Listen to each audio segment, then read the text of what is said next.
बात कर लेते हैं कानपुर हिंसा की, जहां कानपुर में हुई हिंसा में एफआईआर में 36 लोगों को नामजद किया गया है। इसमें करीब 450 अज्ञात लोगों के खिलाफ मुकदमा दर्ज किया गया है। इसमें हयात जफर हाशमी का नाम भी आरोपियों में शामिल है। तो एफआईआर में 36 लोग नामजद हैं। 450 अज्ञात लोगों के खिलाफ भी केस दर्ज किया गया है। हयात के पीएफआई कनेक्शन की बात सामने आ रही है। आरोपियों में हयात जफर का नाम भी सामने आया है। आरोप है कि दंगाइयों ने पेट्रोल बम और पत्थर से हमला किया था। यह एफआईआर कन्हैया लाल ने लिखवाई है। तो इसमें 36 आरोपी नामजद हैं और 450 अज्ञात लोगों के खिलाफ भी केस दर्ज किया गया है। आरोपियों में हयात जफर हाशमी का नाम भी शामिल है और उसके कनेक्शन पीएफआई से होने की बात भी सामने आई है। इस वक्त की बड़ी खबर आपको बता रहे हैं। एफआईआर में लिखा गया है कि दंगाइयों ने पेट्रोल बम और पत्थर से हमला किया था। तो ये साफ जाहिर करता है कि इस पर पहले से ही उनकी प्लानिंग थी। पंकज झा हमारे सहयोगी हमारे साथ जुड़ रहे हैं इसी खबर पर। पंकज, और क्या कुछ एफआईआर में डिटेल दी गई है?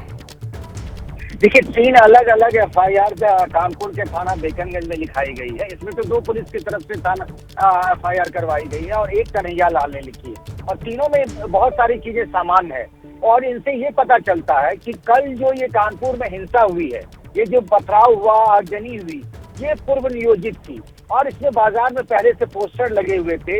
एक MMA जौहर फैंस एसोसिएशन करके एक संस्था है, उसने कहा था कि 3 तारीख को बाजार बंद कराएंगे। ये जो बीजेपी की प्रवक्ता है नुपुर शर्मा, उन्होंने जो आपत्तिजनक बयान दिया था, उसके बाद ये हुआ था कि 3 तारीख को बाजार बंद कराया जाएगा और 5 तारीख को जेल भरो आंदोलन होगा। और उसके बाद ये इसकी पूरी तैयारी में थे। एफआईआर में लिखा हुआ है कि किस तरीके से उत्तेजक नारे लगाए जा रहे थे भीड़ द्वारा ये कहा जा रहा था कि हिंदुओं को मारा जाएगा। भीड़ में कई लोग झोले में पेट्रोल बम लेकर के आए थे, पत्थर लेकर के आए थे। तो एक तरीके से ये बात सामने आ गई है कि एक पहले से पूर्व नियोजित ये सारी चीजें थी। पर ऐसे में सवाल उठता ये है कि जब ये पूर्व नियोजित था, उन लोगों ने पहले से ज्ञापन दे रखा था, बाजार में पोस्टर लग गए थे, तो फिर कानपुर की पुलिस क्या कर रही थी? इंटेलिजेंस का पहले से अलर्ट था कि जुम्मे की नमाज के बाद ये सब कुछ हो सकता है, तो उसके बावजूद क्या हो रहा था? ये बहुत सारे अहम सवाल हैं और इसको लेकर के 2019 में याद करिए कि जिस सीएए के खिलाफ आंदोलन हुआ था, उसमें जो वहां पर जिस तरीके से हिंसा हुई थी या वहां पर झड़प हुई थी, उस पैटर्न को देखते हुए ही इस पूरे हिंसा के मामले की भी जांच की जा रही है। एक जो व्यक्ति है सूफी एसोसिएशन के अध्यक्ष, उन्होंने इसमें पीएफआई के भी इन्वॉल्वमेंट की जांच की मांग की है सरकार से और पुलिस से। जी पंकज, और जो मुख्य आरोपी मास्टरमाइंड का नाम सामने आ रहा है हयात जफर हाशमी का, उसके भी संबंध पीएफआई से थे, इस तरह की जानकारी भी मिली है। किस तरह के कनेक्शन थे उसके पीएफआई से? देखिए, ये वो जो संगठन है MMA फैंस एसोसिएशन, ये उसी का है। पोस्टर वगैरह उसी ने बनवाए। तो जैसे मैंने कहा ना कि सूफी खानखाना की तरफ से ये आरोप लगाया गया है कि ये पीएफआई से जुड़े हुआ व्यक्ति है और इसने लोकल लोगों को जमा करके, और ये जो कल जिस तरीके से भीड़ आई सड़क पे और भीड़ ने हिंसा की, जबरन दुकानें बंद करवाई, तो उसको वो पीएफआई से जोड़कर देख रहे हैं। और ये भी कहा जा रहा है कि 2019 में जो सीए के खिलाफ आंदोलन हुआ था, उसमें भी इस व्यक्ति की भूमिका थी, उसका रोल था। ठीक है पंकज, बहुत शुक्रिया आपका इस पूरी जानकारी के लिए। तो जिस तरह के 2019 में सीएए एनआरसी के खिलाफ आंदोलन हुआ था, उस दौरान हालात बिगड़े थे, कुछ उसी तरीके से यहाँ पर पूरी प्लानिंग के तहत पहले ज्ञापन लगाए गए, लोगों को भड़काया गया, नारे लगाए गए और भीड़ इकट्ठा की गई। यानी कि सुनियोजित ये साजिश के तहत इस पूरी वारदात को अंजाम दिया गया, पथराव किया गया। पंकज, बहुत शुक्रिया आपका इस पूरी जानकारी के लिए। तो ये कानपुर हिंसा में चौंकाने वाली तस्वीरें सामने आई हैं। नए वीडियो में सामने आया कि हिंसा के लिए ठेले पर लादकर पत्थर पहुंचाए गए। सवाल उठ रहा है कि क्या प्लानिंग के तहत इन पत्थरों का इंतजाम किया गया? ये एक महत्वपूर्ण सवाल है, क्योंकि ये जानकारी मिल रही है कि ठेले पर पत्थर लादकर लाए गए। अगर वहां पर भीड़ गुजर रही थी एक आंदोलन के तहत, तो अचानक से पथराव कैसे शुरू हुआ? पत्थर कहां से उनके हाथों में आ गए? ये सवाल पहले ही उठ रहे थे, लेकिन अब इस बात की जानकारी मिल रही है कि ठेले पर लादकर, ये देखिए इन तस्वीरों में भी आपको नजर आ रहा होगा कि एक भीड़ इस तरफ से पत्थर चला रही है और ठेले पर आपको लाल लाल रंग के जो ईंट के टुकड़े हैं वो आपको नजर आ रहे होंगे। और इसी ठेले पर लादकर पत्थरों को लाया गया और वहां से लोग उठाकर इन पत्थरों को फेंक रहे थे। कुछ युवकों ने अपने चेहरे ढके हुए थे, कुछ के चेहरे ढके हुए नहीं थे। लेकिन किस तरीके से यहाँ पर इस पूरी घटना को अंजाम दिया गया, वो इस फुटेज से काफी हद तक साफ हो जाता है कि देखिए भीड़ चली आ रही है सड़क के उस हिस्से से, उनके भीड़ के बीचों बीच एक ठेले को खींचते हुए युवक ला रहे हैं, थोड़ा करीब पहुंचते हैं अहाते के और वहां से पत्थर उठा कर ठेले से भीड़ हाथे की तरफ खड़े लोगों पर फेंकना शुरू कर देती है। ये तस्वीरें यहाँ पर साफ हो जा रही हैं। देखिए एक तरफ आपको जो बहुत बड़ी भीड़ नजर आ रही है, उसके बीचों बीच एक ठेला आपको दिखाई दे रहा होगा, सर्कल किया हुआ है हमने उसे, और उस तरफ जो हाथा है वहां पर कुछ लोग खड़े हुए हैं और इस तरफ से पत्थर बरसाए जा रहे हैं। और ये देखिए एक के बाद एक युवक कूदकर ठेले के पास आते हैं, पत्थर ठेले से उठाते हैं और उसके बाद फेंकना शुरू कर देते हैं। यानी कि ठेले में लाद कर पत्थर लाए गए। साफ हो जाता है कि यहाँ इनकी पूरी प्लानिंग थी, ये पूरी मंसूबे के साथ यहाँ पर पहुंचे थे। कम से कम ये वीडियो साफ कर देता है। तो ऐसे में कसूरवार कौन है, साजिश के पीछे मास्टरमाइंड कौन था, इसको लेकर इन्वेस्टिगेशन लगातार हो रही है। तो एबीपी न्यूज सवाल पूछ रहा है कि आखिरकार कानपुर हिंसा के पीछे किसकी साजिश। 2 दिन पहले जब पोस्टर लगे तो आखिरकार प्रशासन क्यों नहीं जागा। यहाँ पोस्टर लगाए जा रहे थे और प्रशासन सोया हुआ था। सुरक्षा खुफिया एजेंसियों को भनक क्यों नहीं लगी, लोकल इनपुट क्यों नहीं मिला।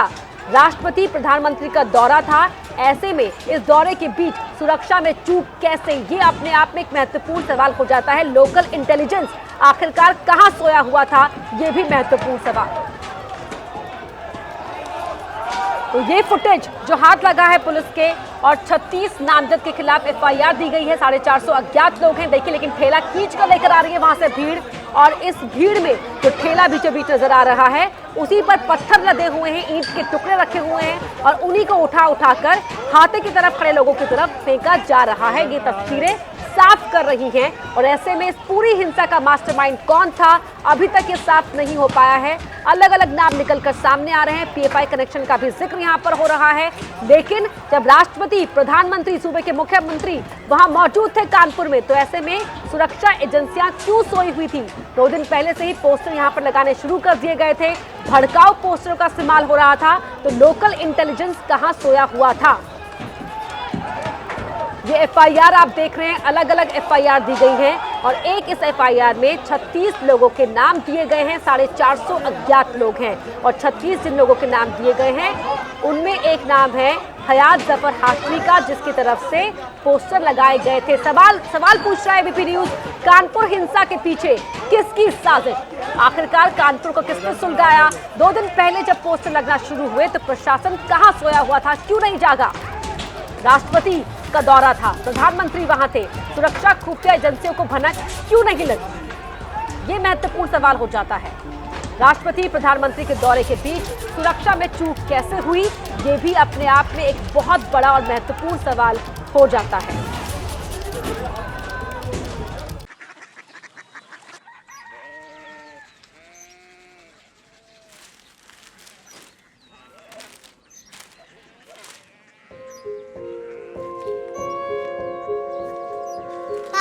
बाबा कोरिया सिटी जानी ना।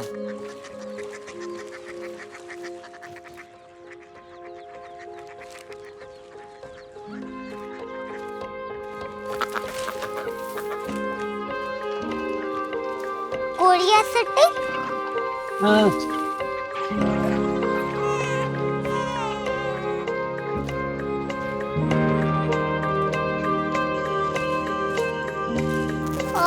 कोरिया सिटी कहाँ पे है? शहर अंग्रेजी लगे हैं।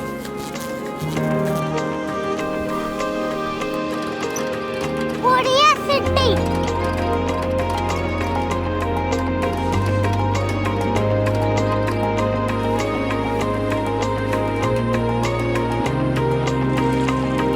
वो बहुत दूर है।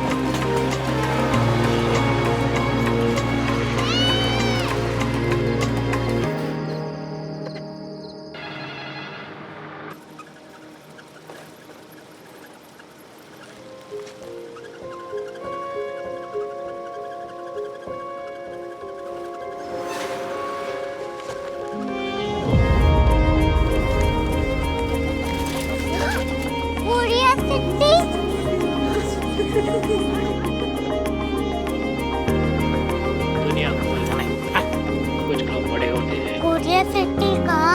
प्रोफेसर साहब को पता होगा। हो, ये छोटा वाला ग्लोब लगता है और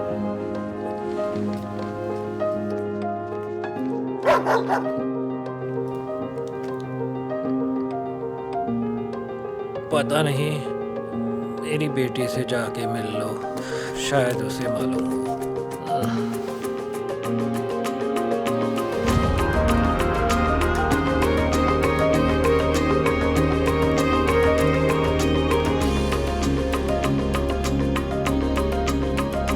हाय,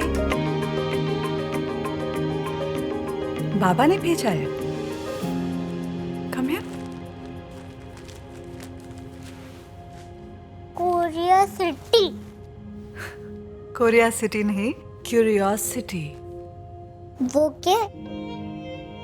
That's what brought you here? जो तुम्हें यहाँ तक ले आया।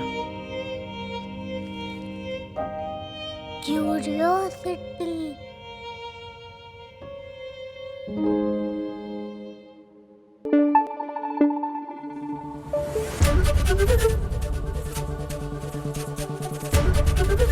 एबीपी न्यूज आपको रखे आगे।